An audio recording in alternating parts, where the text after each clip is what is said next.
trying to read a book a day when I can, when I'm home anyway. And today I did some painting. You'll see I painted all over my hands. But this is an I Can Read book, Sid Hoff's Danny and the Dinosaur in the Big City.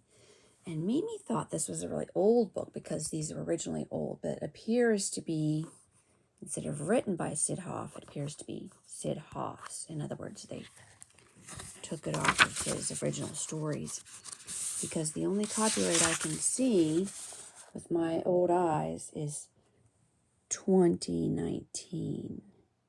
Yes, 2019. And that is not a long time ago, is it? Okay, I Can Read number 1 level, Sid Hoff's Danny and the Dinosaur in the Big City. Written by Bruce Hale, like I said. Pictures in the style of Sid Hoff by Charles Grosvenor and David A. Cutting, Harper Books. All right, that answers our question, or my question, doesn't it? Guess where we're going? Danny asked his friend the dinosaur. Where? Asked the dinosaur. My class is taking a field trip in the big city, said Danny, and you're invited too. The next day, Danny and his class rode in a yellow bus. The dinosaur had to walk, but he didn't mind. I wonder what big city this is supposed to be, huh? The view was amazing. Everyone stared at the city.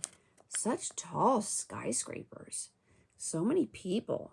So much traffic.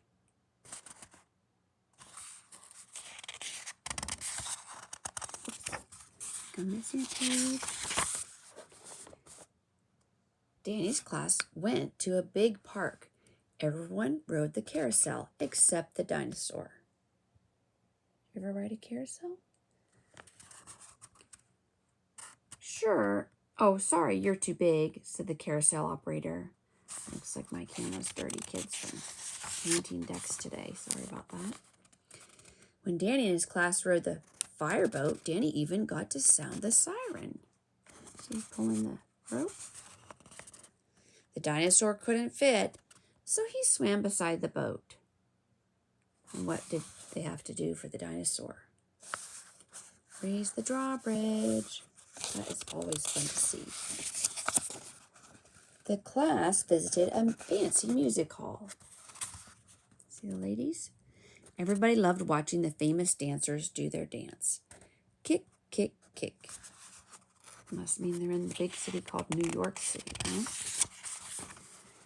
But when the dinosaur joined the dancers, everyone shook. Excuse me, everything shook. Did the dancers run away? To reach the subway, Danny's class rode the escalator. The dinosaur didn't know what to make of moving stairs. If you're learning English, that's a funny phrase. What to make of something means you don't understand it. Escalators are fun. But everyone was excited to ride underground. How did he fit in the subway? When Danny's class visited the big square, the dinosaur was a real hit. This is Times Square in New York City, supposed to be. Nice costume, buddy, shouted a construction worker. Then the class walked along the old railroad line, here where they could see the whole city spread out below them. In the late afternoon, Danny's class went to see Lady Liberty. This is the first thing they've called by name, or close to her name. It's the Statue of Liberty, or Lady Liberty. Sorry, guys.